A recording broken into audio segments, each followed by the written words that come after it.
Bismillahirrahmanirrahim. Berdiri setelah salam pertama imam yang Bahsul Masail Senin 17 Safar 1442 Hijriah 5 Oktober 2020 Masehi.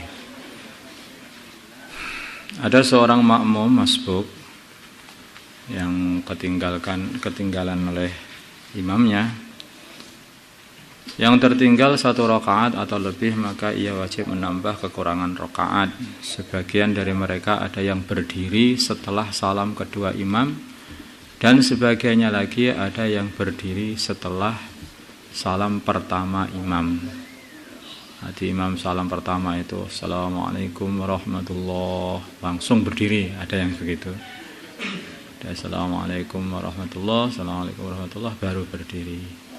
Jadi ada seperti itu. Yang paling benar begini, ya yang paling benar sebetulnya kalau sudah selesai imam salam yang kedua, itu sudah sunnah-sunnahnya semuanya lengkap, itu dapat. Tetapi kalau seumpama imam habis salam pertama, Assalamualaikum, noleh ke kanan itu, terus langsung berdiri, itu bagaimana hukumnya? Bagaimana hukum sholatnya makmum masbuk yang berdiri setelah salam pertama imam? Setelah salam pertama imam, jawabnya sholatnya tetap sah. Pertanyaan kedua, apakah makmum tersebut masih mendapatkan fadilah jamaah? Ya, masih mendapat fadilah jamaah. Hanya fadilah kesunahan berdiri setelah salam keduanya, sunnahnya berdiri setelah salam kedua imam itu yang tidak didapatkan. Nanti kalau fadilah jamaah masih tetap didapatkan sempurna. Karena hakikatnya kalau salam pertama itu kan sudah lepas sholatnya imam, itu sudah putus. Hukumnya darbuka. Sekarang ini banyak orang yang suka main darbuka.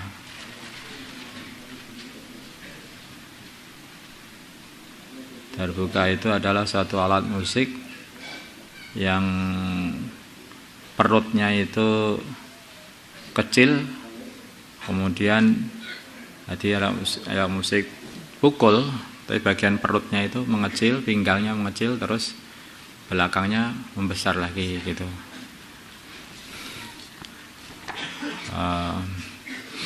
Kalau zaman dulu namanya kubah, zaman sekarang itu darbuka. Dalam setiap acara salawatan sering diiringi dengan berbagai macam alat musik. Di antaranya adalah darbuka. Pertanyaan, bagaimana hukumnya menggunakan alat musik darbuka? Jawab, menurut jumhur ulama madhab Syafi'i, menggunakan alat musik darbuka ini adalah haram. Nah, ini kan alat pukul, ya. Memang karena dulunya ini darbuka ini digunakan oleh para mukhannis.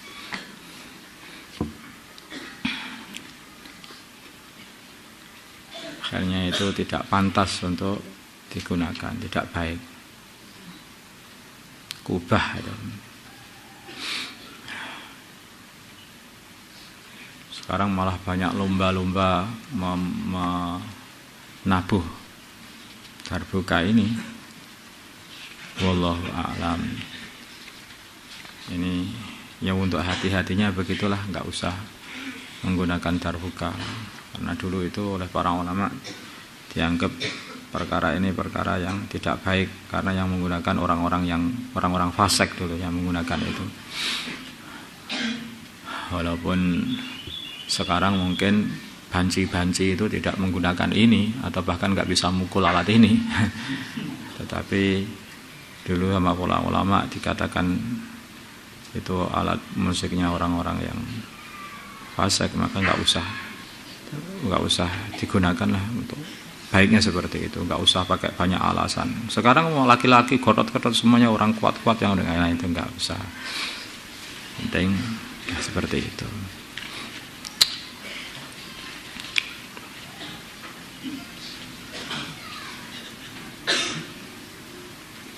Di zaman dike itu, yang zaman dulu itu memang para banci itu, bencong banci itu.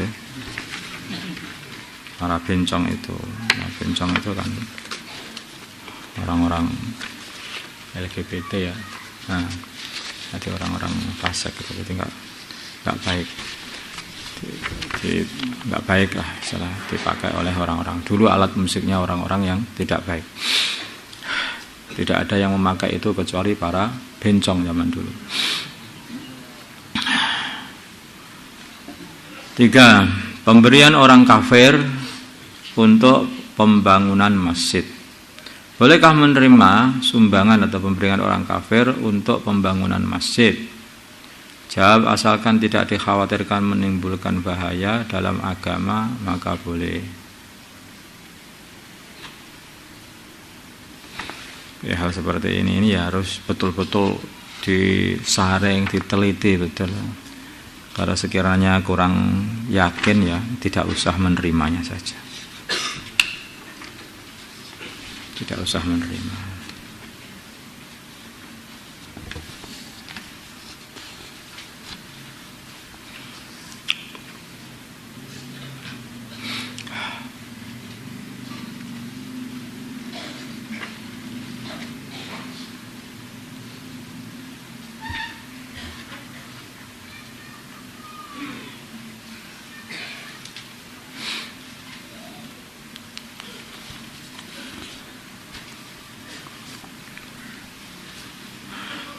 Masalah air yang diakotkan untuk minum dipakai untuk cuci tangan. Di air minum terus dibuat cuci tangan atau cuci nampan. Nah, saya kan di pondok-pondok itu ada air yang memang khusus untuk minum. Bagaimana hukum memakai air yang diakotkan, disediakan khusus untuk minum? Kok terus digunakan untuk selain minum, misalnya cuci tangan, kaki, baju dan lain-lain? Jawab, perbuatan seperti ini adalah haram.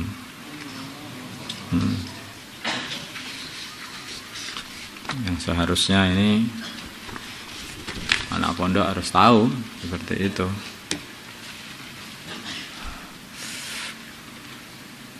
Tidak ada yang cuci nampan, dari air minum dibuat cuci nampan gitu. Padahal itu disediakan untuk semua orang-orang yang minum. Ada sebagian itu yang nggak paham, dia beli sendiri air mineral, air minum kemasan itu dia beli sendiri, kemudian dia mau cuci tangan begini, boleh nggak? Ini nggak boleh, nggak begitu maksudnya itu. Kalau itu airmu sendiri, mau buat cuci, mau buat mandi, buat cuci lengser, terserah aja, itu airmu sendiri itu. Maksudnya air yang disediakan oleh pondok itu untuk para santri-santri yang mau minum, itu tidak boleh kamu buat untuk cuci kaki atau cuci bajumu itu. Maksudnya bukan begitu, bukan air yang kamu beli mineral itu, maksudnya seperti itu, kamu beli sendiri, itu kamu buat apa saja terserah aja, itu airmu. Ini kan bukan airmu, itu maksudnya airnya orang atau airnya lembaga yang disediakan untuk orang yang minum itu yang udah. Maksudnya karena ini pertanyaan ini pernah ada pertanyaan lagi, bolehkah apa itu cuci tangan pakai air aqua gitu loh? Kok ini mesti ada hubungannya dengan ini air mineral gitu.